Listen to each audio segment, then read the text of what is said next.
अस्सलाम वालेकुम। मेरा नाम है वाइज़ अहमद और आज के इस लेक्चर में हम देखने वाले हैं हिल साइफ़र की डिक्रिप्शन। ये क्वेश्चन मैंने एक पास्ट पेपर से पिक की है। ठीक है, ये काफ़ी इम्पोर्टेंट है हिल साइफ़र की डिक्रिप्शन, क्योंकि ये थोड़ी सी कॉम्प्लिकेटेड होती है। ठीक है, मैं कोशिश करूँगा जितना सिंप्लीफाई करके मैं समझा सकूँ उतना सिंप्लीफाई करके समझाऊँगा। इसके लिए आपको बेसिकली लीनियर अलजेब्रा का कुछ कॉन्सेप्ट्स पता होने चाहिए, यानी कि हम लोग मैट्रिक्स मल्टीप्लिकेशन किस तरीके से करते हैं। उसके अलावा हम लोग डिटर्मिनेंट या फिर एक मैट्रिक्स का इन्वर्स कैसे निकालते हैं। ठीक है, अगर आपको वो टेक्निक्स आती हैं तो आपको ये हिल साइफर की डिक्रिप्शन कोई ख़ास मुश्किल लगने नहीं वाली। अगर आप उन चीज़ों से नावाकिफ़ हैं तो फिर आप जाकर उन कॉन्सेप्ट को एक दफ़ा दोहराएं ताकि आपको इन्वर्स निकालने के लिए भी आसानी हो। ठीक है, तो लेट्स बिगिन। पहले नंबर पे हमारे पास एक साइफर टेक्स्ट हमें दे दिया गया है इस क्वेश्चन के अंदर। ठीक है, तो वो है HDSIOCYQOCAA। ठीक है, उसके बाद हमें एक की दे दी गई है साइफरिंग। ठीक है, हम लोग क्या करेंगे, इन्हें मैट्रिक्स के अंदर लिख लेंगे। ठीक है, जो हमारी की है उसको मैंने मैट्रिक्स के अंदर लिख लिया, 3x3 मैट्रिक्स के अंदर लिख लिया। और जो उनसे हमारे पास साइफर टेक्स्ट है उसको हम लोग कह लेते हैं कॉलम वेक्टर्स के अंदर या रो वेक्टर्स के अंदर। अब ये डिफरेंट टेक्निक्स होती हैं, आप जोन सी आपको प्रेफरेबल लगे उस तरीके से हम लोग कर लेते हैं। ठीक है, ज़्यादा स्टैंडर्डाइज्ड हमारे पास कॉलम्स के अंदर हम लोग इसको कन्वर्ट कर रहे होते हैं। ठीक है, कॉलम्स के अंदर करके मैंने इन्हें लिख लिया है। किस तरीके से लिखा, मतलब फर्स्ट तीन एलिमेंट्स को, क्योंकि 3x3 का हम लोग 3x3 मैट्रिक्स के साथ सॉल्व कर रहे हैं तो फिर हमें जाहिर सी बात है 3 एलिमेंट्स का एक कॉलम बनाना पड़ेगा। अब ये रीज़न क्या है कि 3 एलिमेंट्स का बनाना पड़ेगा, क्योंकि जब मैंने मल्टीप्लिकेशन करनी है ना उसके कंफर्टेबल होना चाहिए, यानी कि जो उनसे हमारे पास मैट्रिक्स मल्टीप्लिकेशन होती है, जिस तरह के मैंने कहा ऑलरेडी कि लीनियर अलजेब्रा के कुछ कॉन्सेप्ट्स के ऊपर आपकी ग्रिप होनी चाहिए। उसके अंदर हमारे पास ये सिनेरियो होता है कि जो हमारा मैट्रिक्स मल्टीप्लाई होने वाला है उसकी कॉलम्स पहले मैट्रिक्स की दूसरे की रोज के इक्वल हो, चाहे वो 3x1 हो, चाहे वो 3x2 हो, चाहे वो 3x3 हो। तो इसको दोनों को सेम होना चाहिए। जब दोनों सेम होंगे तो फिर हम लोग उन्हें मल्टीप्लाई कर सकते हैं, अदरवाइज़ हम लोग मल्टीप्लाई नहीं कर सकते। तो इस सिनेरियो के अंदर वही हम लोग देख रहे हैं, 3x3 का मैट्रिक्स है हमारे पास, इसकी रोज़ कितनी जो हमारे पास है, इसकी कॉलम्स कितनी है, 3 है। तो दूसरा जो मैट्रिक्स होना चाहिए उसकी रोज़ हमारे पास 3 होनी चाहिए एटलीस्ट। तो इस सिनेरियो के अंदर हमने 3 के लिए इसीलिए लिए हैं ताकि हम लोग वो मल्टीप्लाई कर सकें। हमारा जो फार्मूला होता है डिक्रिप्शन के लिए या इनक्रिप्शन के लिए वो मैं पहले इधर लिख लेता हूँ। अगर मैंने इनक्रिप्शन करनी होती तो मेरा फार्मूला ये होता के पी मॉड 26। पी मेरे पास क्या होता, प्लेन टेक्स्ट, जो कि इस सिनेरियो के अंदर तो हमारे पास प्लेन टेक्स्ट नहीं है, हमारे पास साइफर टेक्स्ट है। की हमारे पास क्या होती, जो हमारे पास की मैट्रिक्स हमें दिया गया है, जो कि इस केस के अंदर साइफरिंग है, ये वाला जो की मैट्रिक्स है। ठीक है, अगर मैंने डिक्रिप्शन करनी है तो की का इन्वर्स, यानी कि इस मैट्रिक्स का इन्वर्स मल्टीप्लाइड बाय सी, जो कि हमारे पास साइफर टेक्स्ट है, वो हर एलिमेंट के लिए हम लोग हर एक एक कॉलम के लिए हम लेते जाएंगे, मॉड 26। ठीक है, अब वही हम लोग ये वाला जो सा काम है ये चीज़ हम यूज़ करने वाले हैं, जाहिर सी बात है क्योंकि हम लोग डिक्रिप्शन कर रहे हैं।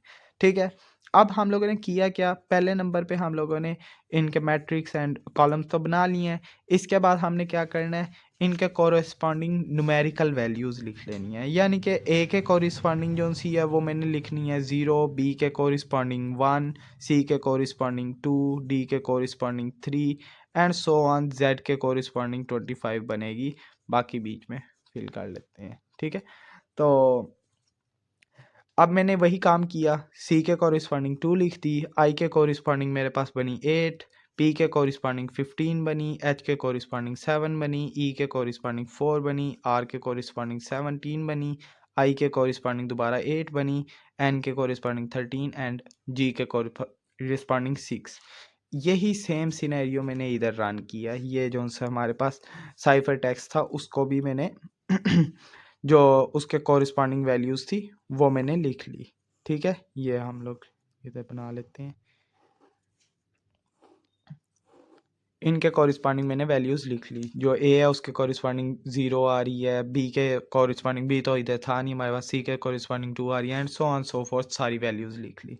ठीक है, उसके बाद हम लोग डिक्रिप्शन अपनी शुरू करते हैं। डिक्रिप्शन का जैसे मैंने फार्मूला ऑलरेडी बताया, के इनवर्स सी मॉड 26।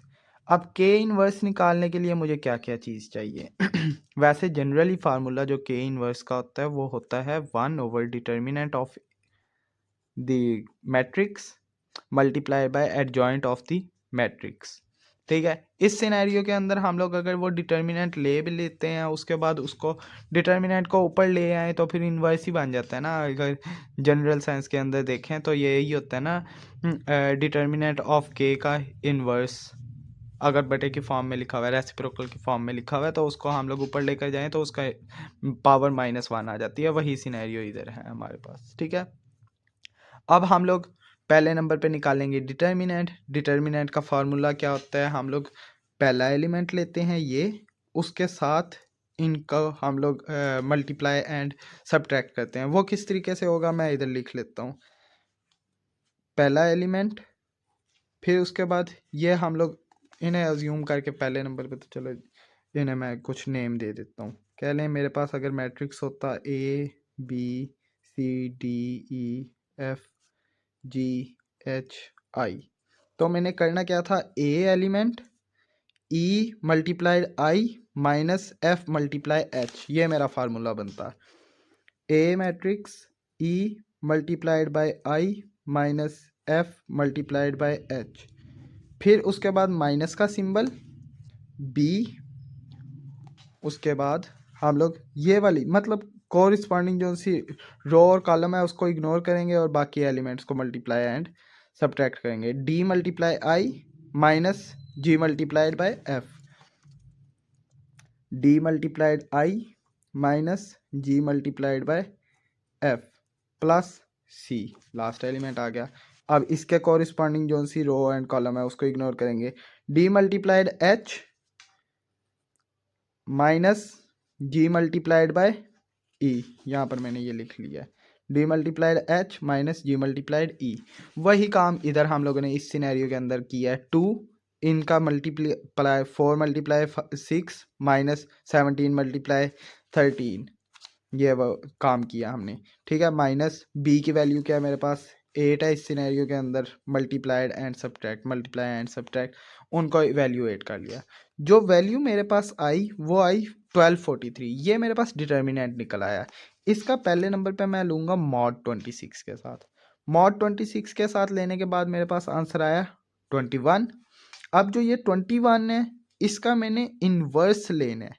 ठीक है, इन्वर्स डिटर्मिनेंट का इन्वर्स लेना है, और लेना क्या है, मॉडुलर मॉड जो मॉड की वैल्यू निकाली है उसके साथ इन्वर्स लेना है मैंने। अब इसका जो तरीक़ेकार होता है वो ये होता है, हम लोग एक्सटेंडेड यूक्लिडियन मेथड के थ्रू ये इन्वर्स निकाल सकते हैं, या ट्रायल एंड एरर मेथड के थ्रू भी निकाल सकते हैं। तो जो एक्सटेंडेड यूक्लिडियन मेथड है वो एक बेटर अप्रोच है मेरे नज़दीक। जो ट्रायल एंड एरर मेथड है उसके अंदर आपको काफ़ी सारी कैलकुलेशंस करनी पड़ती हैं, करनी इसके अंदर भी पड़ती हैं, लेकिन ये एक स्टैंडर्ड तरीका है ना एक्सटेंडेड यूक्लिडियन। वो तो ट्रायल एंड एरर ये होता है कि हमारा तुक्का जब तक ना लगे, ठीक है, तुक्का लगाने वाला सीन है। अगर तुक्का पहली दफ़ा लग जाए तो भी ठीक है, ना लगे तो ना लगे, सही। तो 21 की डी की वैल्यू मेरे पास 21 थी, उसका इन्वर्स लेना है मैंने मॉडुलस 26 के साथ। तो ये जो सा एक्सटेंडेड यूक्लिडियन मेथड है इसको मैं समझा देता हूँ इस क्वेश्चन के अंदर ये किस तरीके से होगा। यहाँ पर मैंने ये सॉल्व किया हुआ है। इसके अंदर हम लोग करते हैं क्वेश्चन ए बी रिमाइंडर, उसके बाद T1 T2 एंड T की वैल्यू निकालते हैं। ठीक है, अब ये होगा किस तरीके से, ए की जगह हम लोग मैं पहले यहाँ पर वो इक्वेशन लिख लेता हूँ ताकि मुझे समझाने में आसानी हो और आपको समझने में आसानी हो। जो ये वाली वैल्यू मेरे पास आएगी ये मेरे पास आने वाली है ए की जगह पर, जिसके साथ मॉडुलस ले रहे हैं। जो यहाँ पर जिसका इन्वर्स है वो वैल्यू आएगी बी की जगह पर, बाकी हमारे पास खाली होंगी जगहें। ठीक है, मैं यहाँ पर बिल्कुल एम्प्टी से शुरू कर लेता हूँ ताकि समझने में ज़्यादा आसानी हो। 21, उसके बाद हमारे पास T1 T2 T is equal to T1 minus T2 multiplied by Q। ठीक है, तो अब मैंने क्या करना है, जस्ट सिंपल हम लोग कह लें डिवीजन टाइप काम कर रहे हैं कि कितनी दफ़ा हम लोग अगर करें 21 को किस नंबर के साथ मल्टीप्लाई करें तो 26 बनेगा। पूरा तो 26 बन नहीं सकता, लेकिन मैं सिंपल मल्टीप्लाइड बाय 1 करूं अगर, तो मेरे पास क्या बनता है 21, 26 माइनस 21 रिमाइंडर, ये हमारे पास है रिमाइंडर, ये मेरे पास है क्वोशंट। जिस तरह हम लोगों ने बचपन में पढ़ा था क्वोशंट होता है, जो हम लोग कह लें 26 अंदर है, यहाँ पर 21 है, तो ऊपर जो सा आएगा वो क्वोशंट होगा। 21 टाइम्स 21, पीछे जो सा रह जाता है ये हमारा होता है रिमाइंडर। ये रिमाइंडर है, ये क्वोशंट है। यही काम इधर हम कर रहे हैं। क्वोशंट हमारे पास आया 1, रिमाइंडर हमारे पास आया 5, यहाँ पर मैंने लिख लिया। इनको मैं कर लूँगा लेफ्ट शिफ्ट दोनों को। ठीक है, 21 एंड 5। अब जो सा टी का फार्मूला है, जैसे कि मैंने इधर लिखा, टी का फार्मूला है T1 minus T2 multiply Q। हमने इनिशियली खुद से ये चीज़ फिल करनी है, यहाँ पर 0 एंड 1। ठीक है, 0 एंड 1 कर लिया। T1 की वैल्यू क्या है 0, माइनस T2 की वैल्यू क्या है 1, मल्टीप्लाइड बाय Q की वैल्यू क्या है इधर हमारे पास 1, right. 1 multiply 1 1, minus 0 minus 1 minus 1, तो यहाँ पर मैंने टी की वैल्यू लिख दी -1। इन्हें भी लेफ्ट एक एक शिफ्ट कर देना है मैंने। ठीक है, 1 -1। नेक्स्ट मेरे पास आया 5, हाउ मैनी टाइम्स, वही डिवीजन वाला काम ही इधर। 21 है, 5 है हमारे पास, 5 4 टाइम्स 21 रिमाइंडर। ठीक है, 4 इधर आ गया, 1 इधर आ गया, फिर से लेफ्ट शिफ्ट एक एक कर दिया हमने। 5 1, और यहाँ पर हम लोग टी की वैल्यू निकाल लेते हैं। T1 मेरे पास 1 है, T2 मेरे पास -1 है, -1 मल्टीप्लाई 4 -4, 1 -4 यानी कि 1 + 4 मेरे पास बन गया 5। उसके बाद एक एक शिफ्ट कर लेते हैं हम, -1 5, उसके बाद दोबारा इधर से करते हैं 1 5 टाइम्स 5 होता है पूरा, 0 आ गया, 1 0। जब यहाँ पर 1 0 वाला केस आ गया, इधर हमने स्टॉप लगा देना है। ठीक है, यहाँ पर टी की वैल्यू इवैल्यूएट कर लेते हैं इसी तरीके से। T1 की वैल्यू -1 है, 5 मल्टीप्लाई 5 25, -1 -25 -26 बन गया। इन्हें भी हमने लेफ्ट शिफ्ट ले आए इधर, और ये मेरे पास वैल्यूज़ आ गई। ठीक है, यहाँ पर 1 0 आ गया था, मैंने स्टॉप लगा दिया। जो भी ये वाली वैल्यू होगी ये मेरा आंसर होने वाला है, अनलेस और until it is a negative value. Negative value है तो हम लोग प्लस मॉडुलस जिसके साथ ले रहे हैं वो ले लेंगे। यही काम इधर किया हुआ है। यहाँ पर ये 5 आई थी वैल्यू, दोबारा आपको मैंने स्टेप बाय स्टेप भी करके दिखा दिया। यहाँ पर 5 वैल्यू आने वाली है। ठीक है, तो हमारे पास जो इन्वर्स की वैल्यू आई वो क्या आई हमारे पास 5, ये यहाँ पर मैंने लिख लिया 5 वैल्यू। ठीक है, अब चलते हैं नेक्स्ट स्टेप के ऊपर। नेक्स्ट स्टेप के अंदर हमने लेना है एडजॉइंट ऑफ के। एडजॉइंट ऑफ के किस तरीके से निकालते हैं वो हम लोग देखते हैं। अब एडजॉइंट ऑफ के लिए हम लोग पहले नंबर पे मैंने वो मैट्रिक्स दोबारा से लिख लिया है, जो हमारा की मैट्रिक्स था उसको मैंने लिख लिया इधर। अब इसका लेना है हमने एडजॉइंट। एडजॉइंट लेने के साथ साथ हमने उसका मॉडुलस 26 के साथ भी लेना है। पहले एडजॉइंट ले लेंगे, फिर हम मॉडुलस 26 कर लेंगे। ठीक है, एडजॉइंट के तरीके का क्या होता है, हम लोगों ने जो भी हमारा पहले जिस तरीके से हम डिटर्मिनेंट लेते हुए कर रहे थे ना, 2 अंदर हम लोग 4 मल्टीप्लाई 6 करते थे, -13 मल्टीप्लाइड 17 करते थे, यानी कि उसके कॉरिस्पॉन्डिंग रोज एंड कॉलम्स को छोड़कर हम लोग कर लेते थे। अभी अगर 4 होगा तो उसके कॉरिस्पॉन्डिंग कॉलम कौन सी है, ये, और रो ये है, तो हम लोग 2 मल्टीप्लाई 6 15 मल्टीप्लाई 8 कर लेंगे, और बीच में माइनस का सिंबल आ जाएगा। लेकिन इसके अंदर जब एडजॉइंट ले रहे होते हैं, ये 2 या फिर ये 4 साथ मल्टीप्लाई नहीं होगा, जस्ट हम लोग अंदर वाली वैल्यूज़ का कैलकुलेट कर रहे होंगे। इसके लिए आप चाहे एक दफ़ा अपना जो सा जो एडजॉइंट वाला कॉन्सेप्ट है उसको क्लियर करें जो लीनियर अलजेब्रा के अंदर होता है। अगर आपका वो कॉन्सेप्ट क्लियर है तो आपको ये चीज़ आसानी से समझ आ जाएगी। इसका सिंपल जो सा प्लस माइनस का रूल ये है कि पहले वाले के साथ प्लस लगा दें, माइनस लगा दें, प्लस माइनस इस सीक्वेंस के साथ, मतलब एक के अंदर प्लस एक के अंदर माइनस।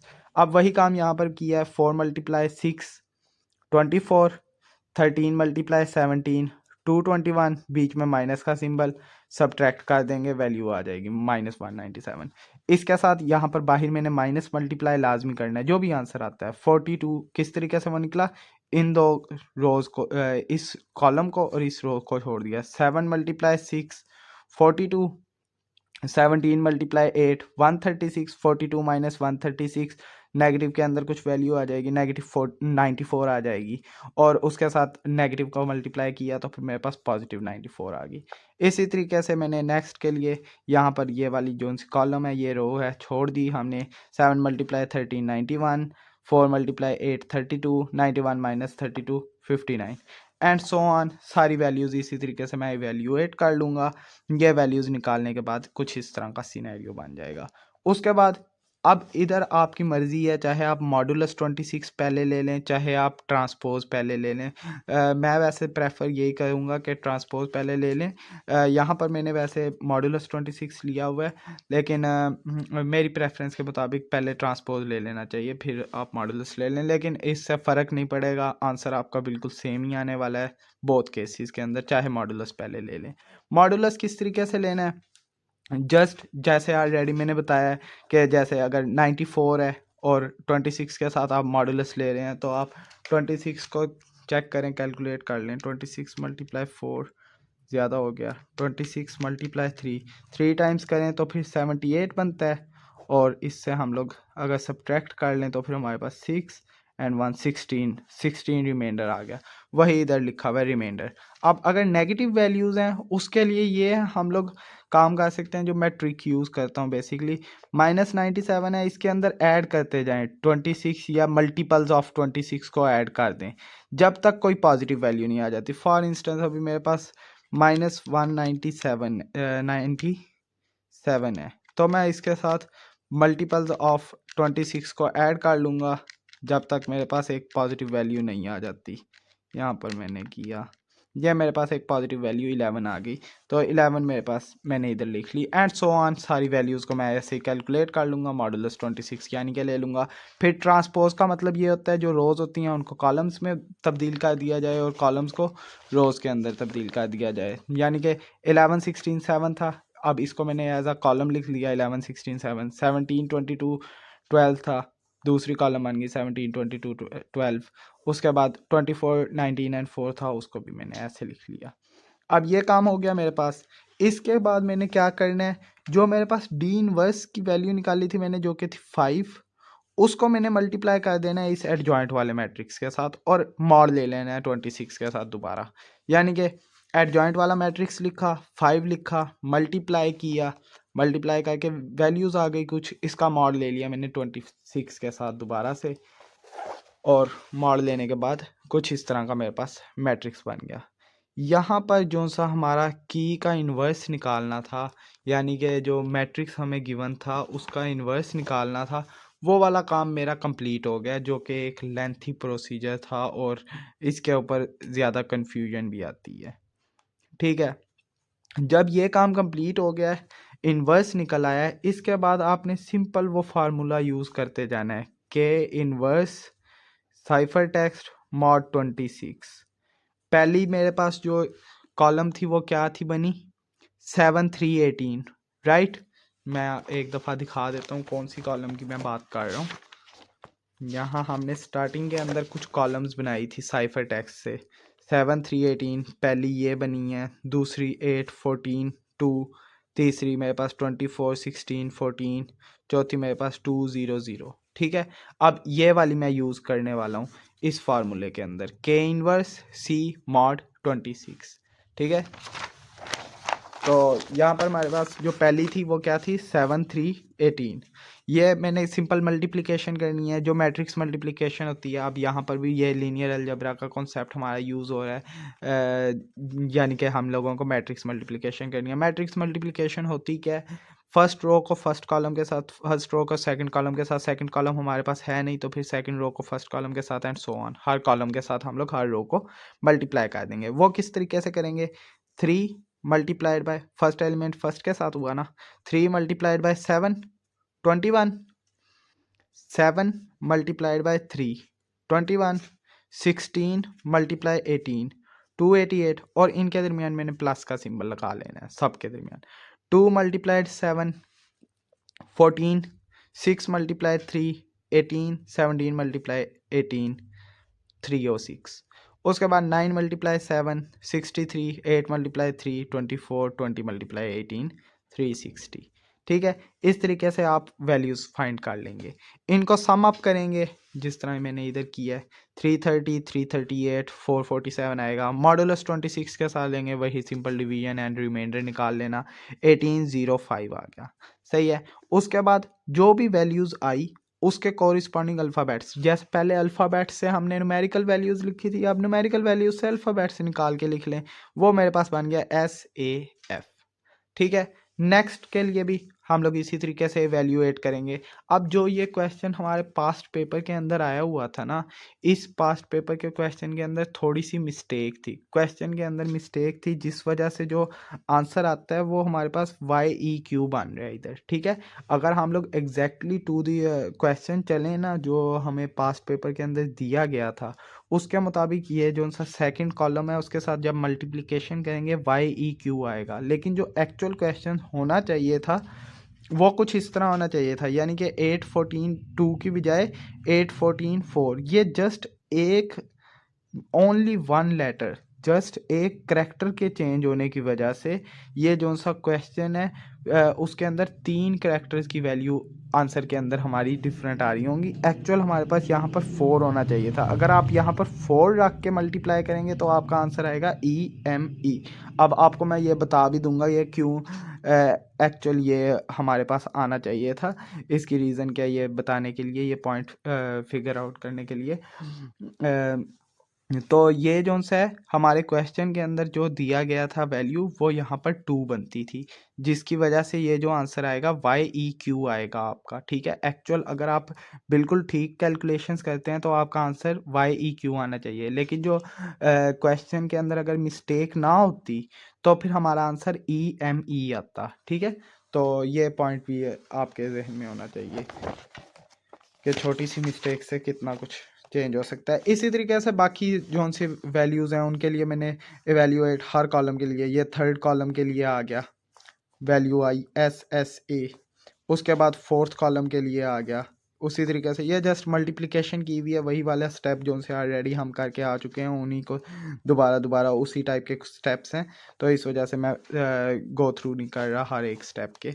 जस्ट ये मल्टीप्लिकेशन करके हम लोग वैल्यूज़ निकाली हैं, इधर GES आ गया। ठीक है, अब हम लोगों ने करना क्या है, एंड पे लिख देनी है सारी वैल्यूज़ को इन सीक्वेंस लिख लेना है। SAF आया था, फिर हमारे पास YEQ आया था, उसके बाद हमारे पास क्या वैल्यू आई थी वो हम देख लेते हैं, SSA आई, उसके बाद GES आई।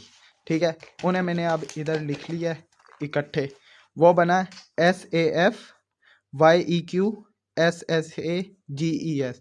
जो एक्चुअल आंसर आया वो ये आया। अगर वो मिस्टेक ना होती क्वेश्चन के अंदर, वो एक करेक्टर की जस्ट एक करेक्टर की मिस्टेक थी, अगर वो ना होती तो हमारा आंसर आता सेफ मैसेजेस।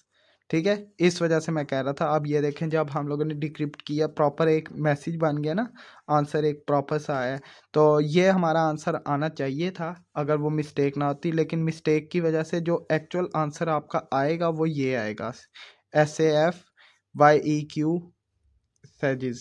ठीक है, जो प्रॉपर तो नहीं बन रहा, मतलब तो नहीं बन रहा, लेकिन जो क्वेश्चन है उसके मुताबिक अगर देखा जाए तो फिर हमारा आंसर ये बनने वाला है।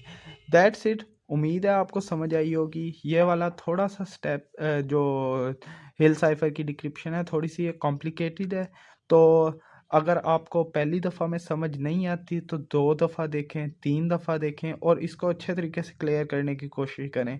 इसके अंदर मैंने ऑलमोस्ट सारे कॉन्सेप्ट्स जो से हैं उनको बिगिनर लेवल पे रख के समझाने की कोशिश की है कि मल्टीप्लिकेशन कैसे करते हैं, एडजॉइंट कैसे लेते हैं, उसके अलावा हम लोग ट्रांसपोज़ कैसे लेते हैं, जो मल्टीप्लिकेटिव इन्वर्स होता है वो कैसे निकालते हैं। ए टू ज़ी मतलब मैंने कोशिश की है कि बिल्कुल बेसिक लेवल पे रख के समझाई जाए ताकि आपके लिए कोई कन्फ्यूजन रह ना जाए बाकी।